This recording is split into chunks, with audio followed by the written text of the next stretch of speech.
네, 제가 오늘 아주 짧게 발표를 준비했습니다. 조지아의 비즈니스 환경에 대해서 준비를 했는데요. 여러분들께서 들으시면서 질의가 있으시다면은 질의해 주시기를 부탁드립니다. 조지아를 조금 더 자세하게 살펴보도록 하겠습니다. 조지아와 같은 경우는 유럽과 아시아의 교차로에 전략적으로 위치하고 있습니다. 비즈니스 하기 좋은 나라 7위로 선정되기도 하였고, 또한 상당히 숙련된 노동력을 가지고 있는 국가이기도 합니다. 뿐만 아니라 자유무역 협정을 상당히 다양한 국가와 체결을 한 바 있습니다. 여러분들은 이미 조지아에 대해서 잘 알고 계실 거라고 생각이 되는데요. 몇 가지만 설명을 드리도록 하겠습니다. 370만의 인구를 가지고 있는 작은 국가입니다. 하지만 조지아와 같은 경우에는 상당히 유명한 전망을 가지고 있습니다. IMF 전망에 따르면 조지아와 같은 경우에는 7% 이상, 2021년과 같은 경우는 7.7% 성장을 이룰 것이다라고 얘기하고 있고, 어, 재투자율과 같은 경우에는 두 자릿수를 차지할 것이다라고 얘기하고 있습니다. GDP 대비 FDI 비율과 같은 경우는 8% 정도가 되고, 지난 5년 동안의 FDI와 같은 경우는 상당히 높은 68억 미 달러를 보이고 있습니다. 네, 조지아에 진출한 기업들과 같은 경우에는 상당히 높은 신뢰를 보이면서 재투자를 하고 있는데요. 이것은 조지아의 강점을 잘 보여주는 것이라고 생각이 됩니다. 조지아와 같은 경우는 상당히 많은 국가들과 FTA를 체결한 바 있습니다. 상당히 개방된 열린 경제를 가지고 있는 국가이다라고 말씀드릴 수 있겠습니다. 가장 안정도가 높은 국가이기도 하고, 지금 보시는 것과 같이 상당히 다양한 지수에서 긍정적인 결과가 나오고 있습니다. 조지아와 같은 경우에는 청렴 지수와 같은 경우는 1위를 가지고 있고, 또한 법치주의 지수와 같은 경우도 1위를 차지한 바 있습니다. 이 외에도 조지아와 같은 경우에는 EU와 상당히 심층적이고 포괄적인 자유무역 협정을 체결한 바 있습니다. 유럽과 서로 상당히 조화된 부분들이 크다라고 할 수가 있겠습니다. 4년에서 5년 정도가 되게 되면 완전한 회원국으로 자리하게 될 것이다라고 생각이 됩니다. 지금 보시는 것이 조지아에 있어서의 비즈니스 환경을 잘 보여줍니다. 비즈니스를 시작하는데 단지 하루만 소요될 뿐, 한 페이퍼 업무를 하는데 상당히 기간을 단축할 수 있다라는 것입니다. 지금 보시는 것이 OECD 국가 대비 조지아가 어느 정도 있어서의 강점을 가지고 있는가 하는 것을 보실 수 있는데요. 대부분의 카테고리에서 큰 강점을 가지고 있습니다. 지금 보시는 것이 이 FTA 체결입니다. EU뿐만 아니라 EFTA 국가들, 그리고 중국뿐만 아니라 주변 국가들과 자유무역 협정이 많이 체결이 되었기 때문에 상당히 개방된 경제 구조를 가지고 있습니다. 중국, EU 등 다양한 국가 연계되고 있음을 확인하실 수 있겠습니다. 전 세계 다양한 국가들과 무역 협정이 체결이 되었습니다.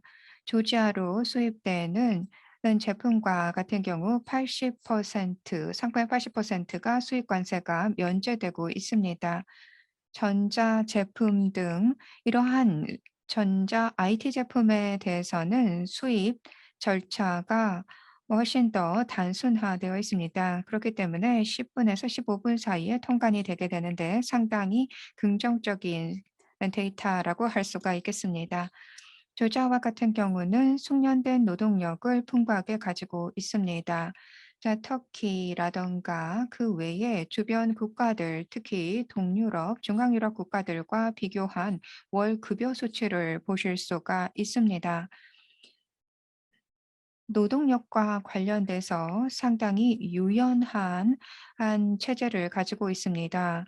아, 긴밀한 협상에 기반해서 노동력을 활용하는 데 있어 우호적인 환경을 가지고 있다라고 하겠습니다. 조지아와 같은 경우에는 또한 상당히 숙련된 고학위를 가진 노동력을 충분히 화기하고 가지고 있습니다. 한 5년 정도 살펴보게 되면 우선 학사학위 그리고 석사, 박사학위를 가진 한 졸업자와 같은 경우에는 12만 명 정도가 됩니다. 정부 쪽에서 그리고 금융 투자 관련해서 상당히 많은 코스들이 개설되고 있고 그리고 또한 보조금들이 지원이 되게 되면서 역량을 가지고 있는 숙련도가 높은 인력들이 배출이 되고 있습니다. 조지아와 같은 경우에는 운영 비용 측면에 있어서도 상당히 큰 강점을 가지고 있습니다. 전력 비용 그리고 또한 물 비용과 관련해서 상수도 비용과 관련해서 상당히 경쟁력이 높음을 비교해서 보실 수가 있겠습니다.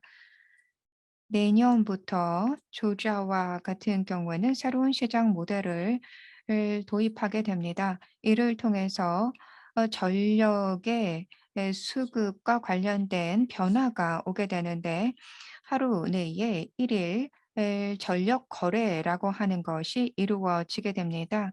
그리고 다양한 산업계와 있어서의 협력과 그리고 협정을 통해서 발전 부분에 있어서 큰 지원이 가능하게 될 것입니다. 즉, 유틸리티를 조금 더 낮은 가격으로 공급할 수 있는 환경이 만들어지게 됩니다. 지금 현재 상황을 볼 때 중요한 과제 중에 하나가 탄소 배출을 줄이고 기후 변화에 대해서 대응하는 것입니다. 전체 전력의 70%와 같은 경우는 재생 가능 에너지원에서 발전이 되고 있습니다. 이 수치는 앞으로 계속해서 늘어나게 될 것이다라고 생각이 됩니다. 전체적으로 저희가 재생 가능 에너지의 90% 정도 차지하게 되는 계획을 보실 수가 있는데 향후 파이프라인에 들어와 있는 계획들을 보게 되면은 분명 재생 가능 에너지 차지하는 퍼센티지가 높아지게 될 것입니다.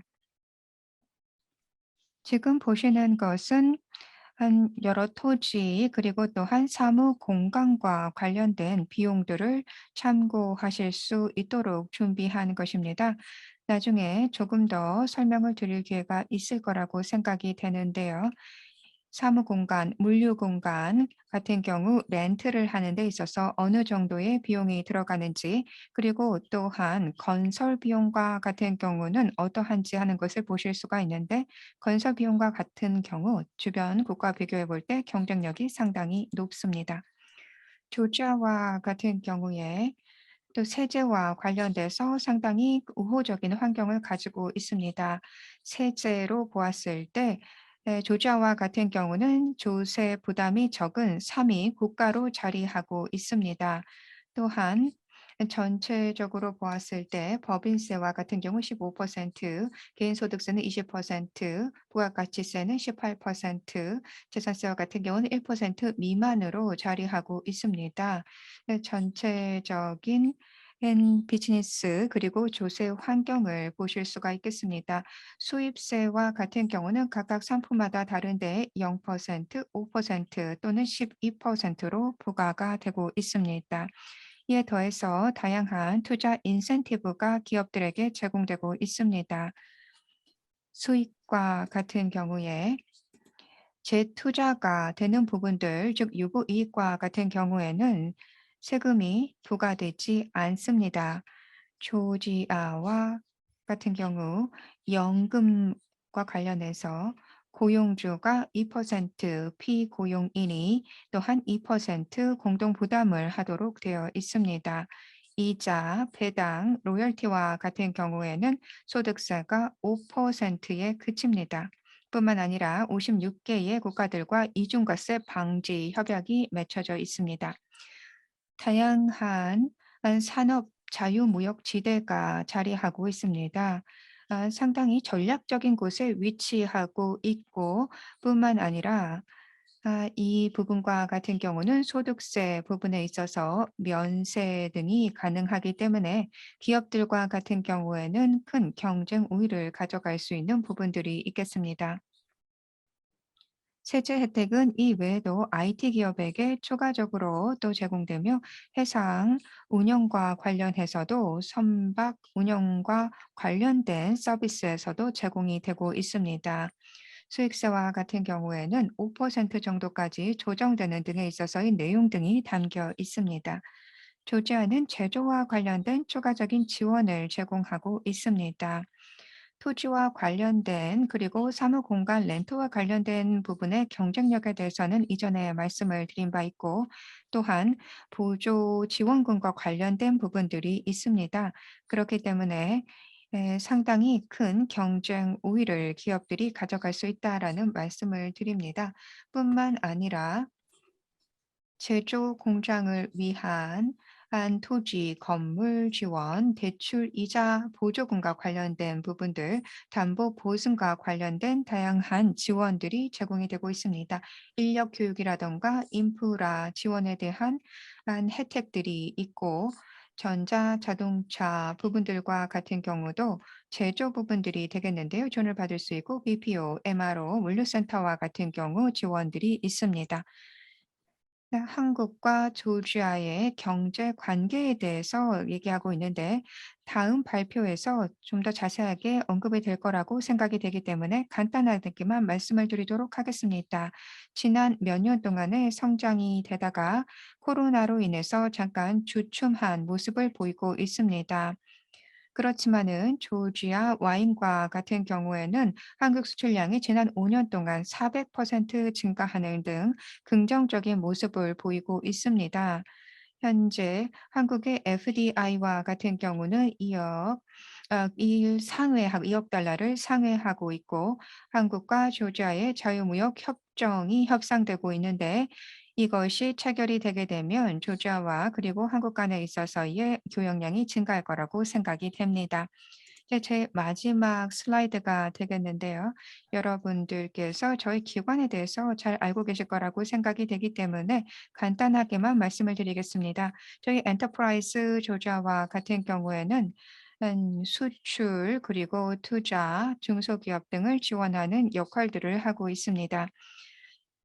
저희 조지아 부분에 있어서의 투자, 다양한 부분, IP 부분에 대한 지원을 포함해서 다양한 지원이 이루어질 수 있도록 하고 있습니다. 이 정도로 마무리를 하도록 하겠습니다. 경청해 주셔서 감사드리고 질문 있으면 나중에 받도록 하겠습니다.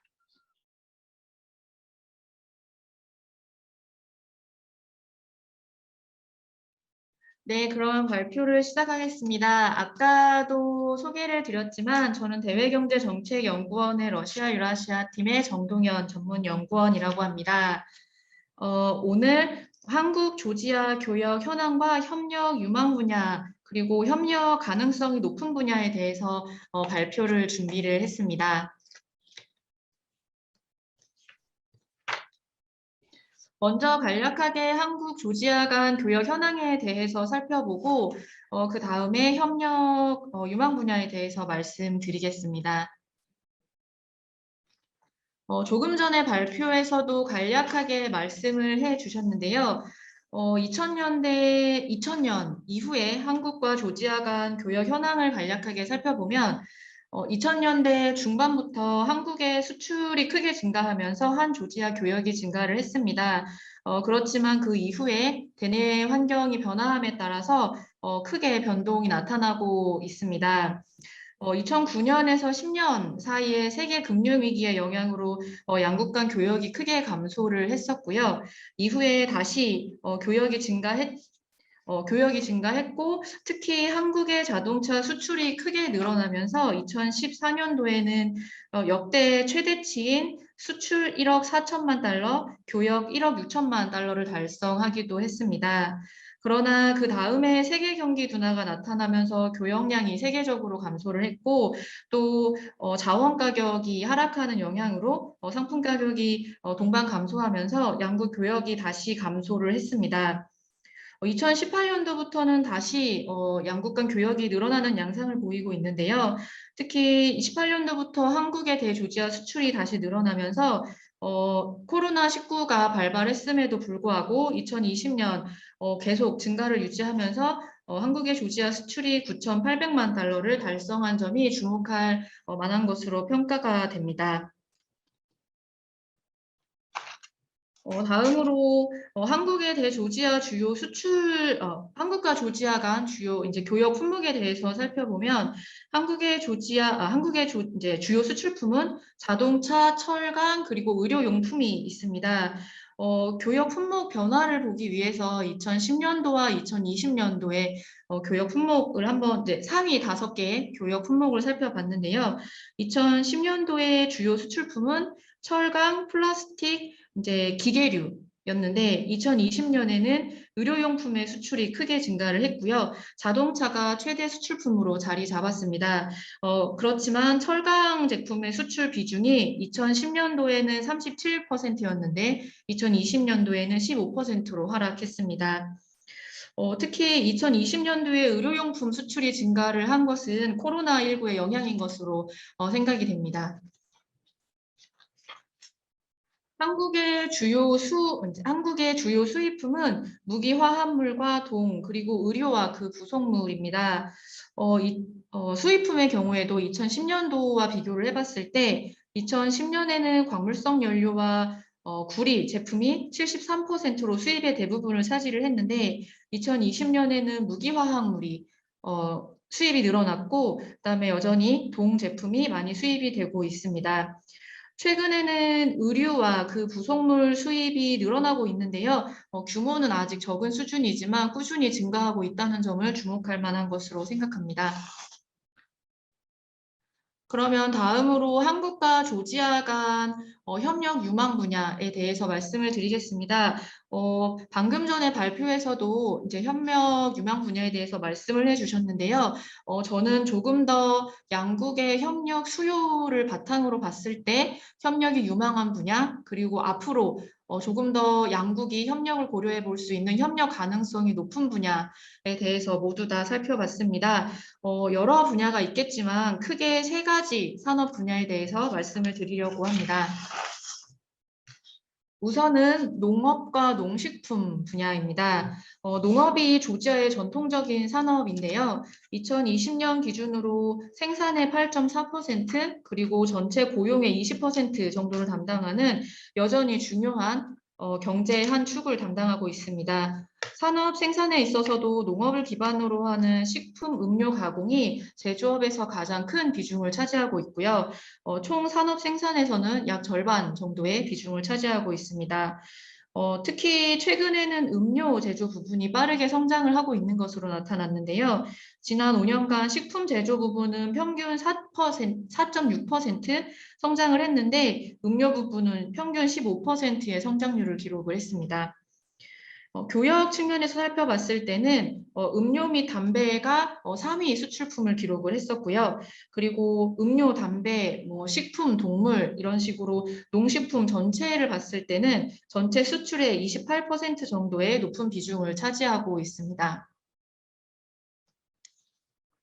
이렇게 농업과 이에 기반한 식음료 가공이 조지아 경제에서 큰 비중을 차지하고 있고요. 조지아 정부는 농업 및 농식품 분야 핵심 과제로 농업 부분에서는 생산성 향상, 그리고 농식품 분야에서는 제조 가공 부분의 고부가 가치화를 추진하고 있습니다. 한국은 조지아 등 북방 지역을 대상으로 최근 농업 분야 협력을 강조를 하고 있는데요. 2020년도에 개최된 북방경제협력위원회의 8차 회의에서 스마트팜 구축 지원 등 농업 분야에 대한 진출 및 협력을 우선 추진하겠다는 계획을 발표를 했었고요.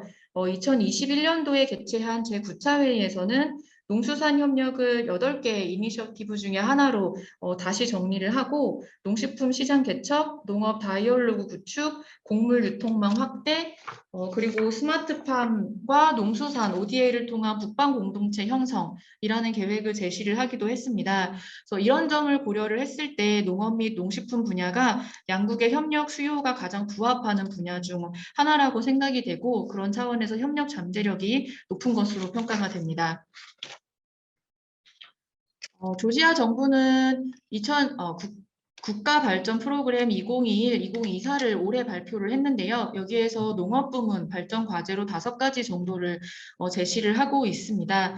이런 조지아의 정책적 수요를 고려해서 양국 간 이제 협력이 가능할 것으로 생각이 되는데요. 우선 5가지 농업 부분 과제를 정리를 해보면 농업 생산, 가공, 보관, 판매 등 전 과정에 대한 금융 지원 강화, 그리고 농업 보험을 확대하고 해충 및 자연재해에 대한 효과적인 시스템 정비, 그리고 농식품 판매 촉진 및 새로운 시장 개척, 농지 정리 및 데이터베이스화를 과제로 하고 있고, 마지막으로 관계 및 배수 시설을 확충하겠다는 계획을 발표를 하고 있습니다.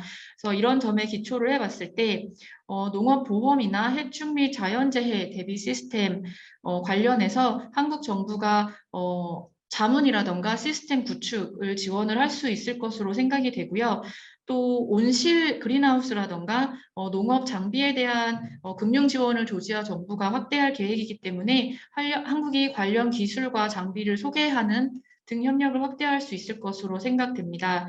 또 한국이 농지 측정이라던가 데이터베이스화, 디지털화에 대해서 강점을 가지고 있기 때문에 조지아 정부가 계획하고 있는 농지 측정이나 등록 이런 분야에 대해서 그동안의 한국의 경험을 공유를 하고 또 시스템 구축을 공동으로 실행을 할 수 있을 것으로 생각합니다. 이렇게 협력 기반을 조성을 해서 장기적으로는 양국 간 농식품 교역을 확대할 수 있을 것으로 생각이 되고요. 한국이 북방 지역을 대상으로 농식품 시장을 새롭게 개척을 하려고 하고 있고, 또 조지아도 방금 발표에서 말씀 주셨지만 와인 등을 중심으로 수출선을 다변화하려고 하기 때문에 양국 간의 상호 경쟁 우위가 있는 제품을 통해서 점진적으로 교역을 확대해 나갈 수 있을 것으로 생각을 합니다.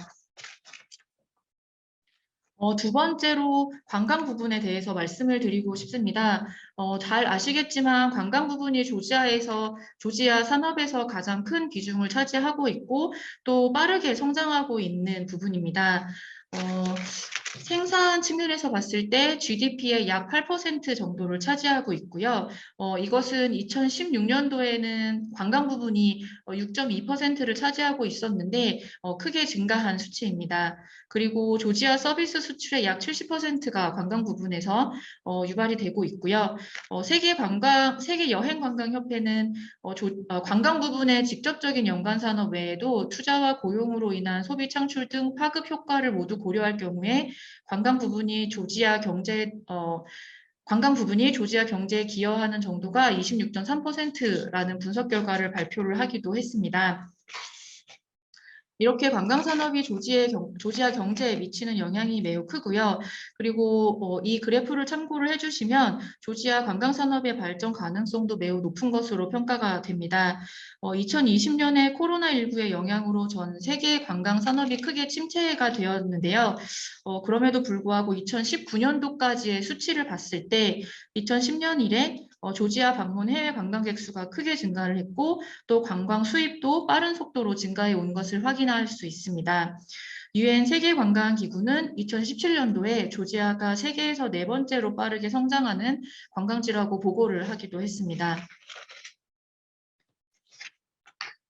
조지아 정부에서도 관광 산업을 핵심 산업으로 인식을 하고 있고 조금 전에 말씀드린 국가 발전 프로그램 2021, 2024에서도 다음과 같은 정책에 집중할 계획을 발표를 했습니다. 관광 부분에서는 관광객 유치 대상 시장을 다변화하고 교육과 인력 양성을 통해서 서비스 수준을 향상하고 또 새로운 투어 프로그램을 개발해서 관광객을 유치하는 데 힘쓰겠다 이런 계획을 가지고 있습니다. 한국과 조지아 간의 관광 부분 협력을 살펴봤을 때 양국은 2015년도에 관광 부문 MOU를 체결을 했고요. 또 한국인을 대상으로 조지아가 360일 무사증 입국을 허용을 했습니다. 2021년도에는 오랜 기간 동안 양국 간 과제로 언급되어 온 항공협정에 대해서 양국이 최종 서명을 했습니다. 이와 같이 양국 간 관광 교류를 위한 제반 환경이 조성이 되고 있다고 판단이 되고요. 또 조지아는 주변 유럽 국가 대비 물가가 저렴하고 또 방금 말씀드린 360일 무비자 체류가 가능하고 또 아름다운 자연환경 이런 부분에 있어서 한국인들의 관광 관련한 관심이 높아지고 있는 지형입니다. 그래서 양국 이런 부분을 고려를 했을 때 양국 간에 여러 가지 분야에서 협력이 가능할 것으로 생각이 되는데요. 몇 가지 정리를 해서 좀 말씀을 드리면 우선은 관광 교류 관련한 협력이 가능할 것으로 생각이 됩니다.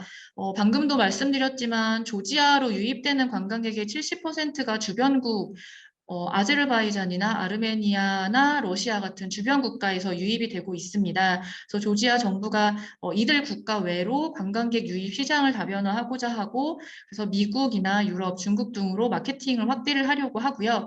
그래서 한국과 조지아 양국의 관광 관련된 기관이 서로 관광 자원에 대한 정보를 하거나 이런 방식으로 관광 교류를 증진할 수 있고 또 최근에 체결된 항공협정을 토대로 직항 개설을 빨리 추진을 해서 교통 편의를 개선하면 또 관광 교류 확대에 크게 기여를 할 수 있을 것으로 생각이 됩니다. 또 관광 인프라 구축을 조지아 정부가 추진을 하고 있는데요. 아자리아 지역의 해변 휴양지라던가 또 다양한 스키 리조트 개발 확장을 추진을 하고 있는 것으로 제가 파악을 하고 있습니다.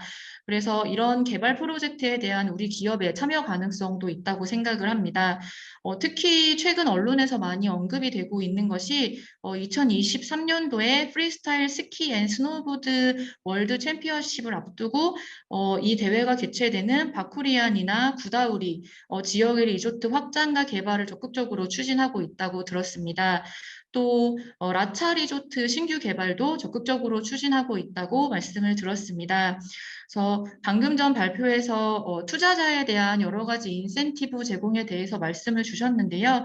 이런 점들을 고려해서 이런 인프라 개발 프로젝트에 한국 기업들이 참여를 적극 고려해 볼 수 있다고 생각합니다. 그리고 조지아 정부가 생태 관광이나 비즈니스 관광 상품 개발에 많은 관심을 가지고 있습니다. 그래서 이들 관광 상품 개발 관련한 협력도 가능하다고 보고 있고요. 또 서비스 품질 향상을 위해서 관광 인력 양성에도 많은 관심을 가지고 있기 때문에 여러 가지 관광 인력 연수라던가 이런 부분에 대해서 한국과 조지아 정부가 협력을 할 수 있을 것으로 보고 있습니다.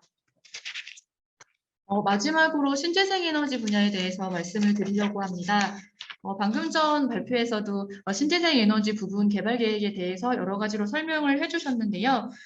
간략하게 좀 말씀을 드리면 우선은 조지아에서 자체적으로 조지아 국내에 필요한 에너지 공급량의 88% 정도를 조지아 자체적으로 생산하고 있는 것으로 파악을 하고 있습니다. 그래서 국내 에너지 공급량의 12% 정도가 국외로부터 수입이 되고 있고요. 또 겨울철 전력 부족 현상이 나타나고 있습니다. 9월부터 4월까지 해외로부터의 전력 수입량이 크게 증가를 하고 있는 상황입니다. 조지아 자체적으로 국내 전력 소비가 2030년까지 현재의 2배까지 증가할 수 있을 것으로 보고 있고요. 그래서 조지아 정부 자체적으로도 전력 관련 인프라 확충에 많은 관심을 가지고 있는 것으로 파악하고 있습니다. 자체 발전 에너지원 중에서는 수력 발전의 비중이 높고요. 2020년도 전력 생산의 74%가 수력 발전이었고 풍부한 수자원을 기반으로 한 수력 발전에 대한 조지아 정부의 관심이 높은 것으로 파악하고 있습니다. 그래서 조지아 정부는 에너지 부분에 대해서 다음과 같은 핵심 과제를 가지고 있는 것으로 발표를 하고 있는데요. 우선은 화석 연료에 대한 의존을 낮추고 부족한 전력 수급 상황을 개선하기 위해서 신재생 에너지 활용을 촉진하고자 합니다. 그리고 에너지 효율을 높이고요. 주변국으로의 전력 수출과 전력 통과 국가로서의 기반 확충을 위해서 전력 네트워크를 강화하고자 합니다. 이런 조지아의 앞으로의 전력 수급 상황과 또 급증하는 전력 수요를 고려를 했을 때 발전소 건설 프로젝트가 지속적으로 추진될 것으로 보고 있고요. 또 송전선 신규 건설이나 노후화된 시설을 개선하는 전력 인프라 개발도 지속적으로 추진이 될 것으로 보고 있습니다. 올해 초에 발표한 국가 프로그램에서도 다수의 신재생 에너지 발전소 건설과 송전선 확장 계획을 밝히고 있는데요. 간략하게 130개의 신재생 에너지 개발 양해 각서를 체결했다고 밝히고 있고 또 1000km가 넘는 송전선 건설 계획을 밝히고 있습니다.